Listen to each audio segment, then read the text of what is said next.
Meu nome é Mariane Castro, eu sou psicóloga da Clínica Ouvir e vim falar um pouquinho sobre o período da gestação e a psicologia aplicada a esse período. Na gestação, as mulheres precisam fazer o pré-natal com os médicos. E tão importante quanto esse pré-natal com os médicos é o pré-natal psicológico.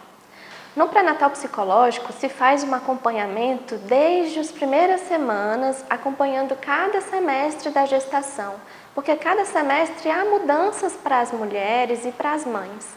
Então, nesse processo do pré-natal é trabalhado um pouquinho da variação de humor, das transformações no corpo da mulher, da preparação para receber o filho, da construção de um vínculo nesses períodos e no decorrer da gestação.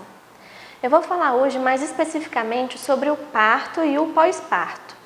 É importante que o parto a gente se prepare para as duas opções de parto, tanto a normal quanto a cesariana, por mais que uma delas não seja nosso desejo, nossos planos quanto ao parto. Por que é tão importante a gente se preparar para os dois?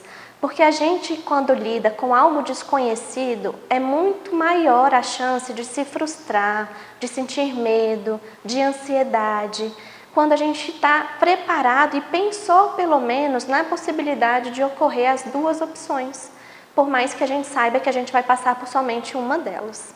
Então é importante buscar conhecer como funciona, como que é, o que a gente precisa passar em cada um desses procedimentos médicos, para que a gente se prepare para esse momento, independente do nosso desejo, independente de como tudo vai acontecer. Depois do parto, a gente vai precisar lidar com o pós-parto. Vai ser o período em que você vai entrar em contato com o seu bebê.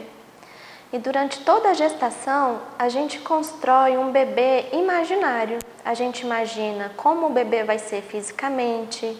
A gente começa a imaginar os traços que esse bebê vai puxar, tanto do pai quanto da mãe. E a gente começa a construir um bebê que a gente chama de imaginário, que a gente idealiza esse bebê. E após o parto, a gente vai precisar lidar com o bebê real, que é o bebê que chora, é um bebê que faz as suas necessidades e é um bebê que a gente não conhece.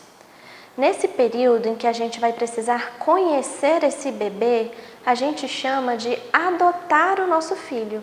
Por que é usado esse termo? Porque quando a gente adota, é um significado de que a gente precisa conhecer, que a gente precisa se entregar. A gente precisa entregar, estar aberto para conhecer completamente essa criança. E deixar um pouquinho de lado e desconstruir tudo que a gente imaginou que esse bebê poderia ser.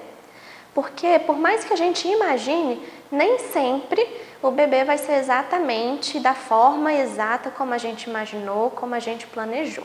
Até porque a gente tem muito pouco controle sobre essas coisas. Então, tentem se desprender desse controle, de querer controlar como vai ser o parto, de querer controlar como vai ser depois do parto.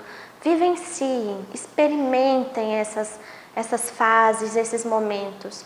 Cada um é vivenciado de uma forma única. A gente pode ouvir muitos casos semelhantes, mas cada um tem sua individualidade, cada gestação tem sua particularidade. Se você está na sua segunda gestação ou mais, cada gestação vai ser diferente, nunca vai ser igual. Então, o que eu sempre oriento para as mães é isso, desconstruam um pouco, não queiram ter tanto controle sobre essas coisas, sobre o bebê. Lógico, vai ser necessário cuidados, vai ser necessário a gente conhecer, a gente buscar orientações, com certeza, porque isso vai nos deixar confiante para cuidar do nosso filho. Mas é importante que a gente também esteja aberta para as novas experiências, para a gente se deixar vivenciar esse momento. Porque a gente precisa estar confiante também no que a gente está fazendo. Maternidade é considerado um período de crise, porque mobiliza a mulher de todas as formas. Ela deixa de ser esposa para ser mãe, ela deixa de ser filha para ser mãe, deixa de ser irmã para ser mãe. Então, desconstrói muita coisa. A mulher precisa abrir mão de muitas coisas para exercer a função da maternidade. Então, por si só, a gestação como um todo já é considerada um período de crise para a mulher, porque faz com que ela reflita sobre todas as áreas da vida dela. Então é importante que a gente desconstrua um pouquinho, não perdendo a nossa personalidade, porque não é porque nos tornamos mãe que a gente vai deixar de ser quem somos hoje, né? Mas uma adaptação para lidar com essa criança que vai ocupar muitos espaços e vai exigir diversas responsabilidades dessa mulher. Depois que a gente ganha o bebê, vamos passar por aquele período em que vamos receber muitas visitas e que as pessoas sempre querem nos ensinar algo ou acabam nos comparando com alguém. Isso é uma fase muito difícil às vezes para a gente lidar, porque a gente já tem tantas preocupações naquele momento, é tudo tão novo, ter que lidar com o filho, ter que cuidar dele, como trocar fralda, dar banho, amamentar, que também é uma coisa muito complexa para a mulher, principalmente para as mães de primeira viagem. E ainda vem aquelas comparações, aquelas cobranças, principalmente de algumas pessoas próximas. Então é importante que a gente filtre esses comentários, essas críticas, essas comparações, porque nem tudo nos convém. Lógico, às vezes as pessoas vivenciaram aquilo e deu certo. Isso não quer dizer que com você também vai dar. Se você estiver aberta para isso, faça uma experiência, faça conforme aquela pessoa orientou, mas entendendo também que você tem a sua forma de fazer. Você, conforme vai conhecendo o seu bebê, você vai sabendo como lidar com ele, as posições que ficam melhor, qual é o jeito que fica melhor para o bebê e para você também como mãe. Fora essas visitas que às vezes a gente recebe, de comentários que a gente ouve, é importante a gente não se afastar de todo mundo. A rede de apoio ela é muito importante nesse processo, principalmente no pós-parto, porque são muitas responsabilidades, é tudo muito novo e nem sempre a gente vai conseguir dar conta de todas as coisas. A gente precisa descansar, a gente precisa se alimentar, a gente precisa cuidar da nossa higiene e nem sempre o bebê vai estar colaborando com esse tempo que a gente precisa se organizar. Então, às vezes, ter a presença do pai naqueles primeiros dias é essencial para que consiga controlar e para que você consiga se organizar e se cuidar também. Até porque todo cuidado que você tem com você mesma, isso volta diretamente para o seu bebê. Lembrem sempre que o estado emocional de vocês influencia no emocional do bebê de vocês. Eles conhecem muito as mães que têm, passaram quase 8 meses, 9 meses dentro de vocês. E os bebês se apegam muito à parte emocional da mãe. Eles conhecem a tonalidade de voz, as emoções que a mãe está sentindo, porque ele não tem entendimento do externo. Então a gente fala que os bebês vivenciam o mundo da mãe nesses primeiros meses. Então é importante que a gente cuide. Lógico que há aquela variação emocional após o parto, mas é importantíssimo que a gente tente estar bem, que a gente tente se cuidar, que a gente tente descansar para que a gente esteja bem cuidando do nosso filho. Até porque a gente não consegue exercer o cuidado se a gente não estiver bem com nós mesmos.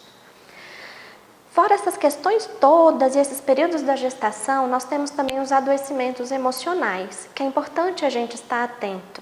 Vou falar bem brevemente. Os principais adoecimentos que a gente convive hoje é a depressão pós-parto e o BLUS. Atualmente é muito mais frequente a gente ver nas maternidades o BLUS. Por quê? Porque são sintomas muito mais de cansaço físico, a mulher não sabe lidar com tudo aquilo, entra em desespero e começa a se achar incapaz de cuidar do bebê. Só que isso é uma fase, como todas as fases, elas vão mudando e elas vão alterando também o que a gente está vivenciando. Tem uma série de questões que envolvem isso. A amamentação exige muito da mulher e a gente tende a romantizar muito esses processos da gestação, principalmente a amamentação. Então é importante que a gente veja sempre os dois lados, o lado bom e o lado ruim da amamentação, por exemplo. Tem as dificuldades, mas também tem muita coisa boa envolvida nisso. Então não foquem só nas dificuldades e nem só nas coisas boas, mas tem um pouco dos dois para que vocês estejam bem. E no BLUS, esse adoecimento emocional é uma sobrecarga da mulher. Às vezes não tem com quem contar, às vezes não tem com quem pedir ajuda e a mulher vai começando a se sentir insegura. Então é importante a gente ter essa rede de apoio para a gente passar por essa fase e entender que a gente tem a variação hormonal depois do pós-parto até 1 mês. É considerado normal. Após 1 mês, aquele choro frequente, a irritabilidade frequente, se permanecer, viram um sinalzinho de alerta para uma possibilidade de uma depressão pós-parto. É importante que as mulheres se atentem a casos de depressões ou outros problemas emocionais advindos da família. Às vezes, um familiar que tem uma depressão, fiquem atentos a isso, porque ter algum familiar com um diagnóstico de algum problema emocional pode ser e aumente a possibilidade de que você apresente alguns sinais de adoecimento emocional também. Isso não quer dizer que você vá ter, mas a gente fica mais vulnerável a isso.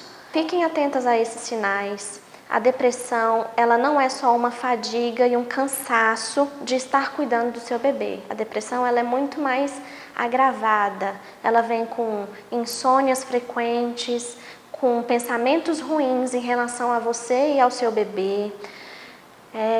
Temos dificuldade, alteração na alimentação, ou você vai comer demais ou você vai comer de menos. Mas fiquem atentas a esses sinais, principalmente em relação ao choro e à irritabilidade após um mês que você ganhou seu bebê. Caso contrário, é importante buscar ajuda se você perceber que não está dando conta de cuidar do seu bebê, de lidar com as fases que o seu bebê vem vivenciando. Procure uma ajuda profissional para que consiga auxiliar e passar por essa fase. Lembrem sempre que todas as fases do bebê passam, então saibam aproveitar cada momento. Lembrem que os bons e os ruins faz parte, mas que todas passam.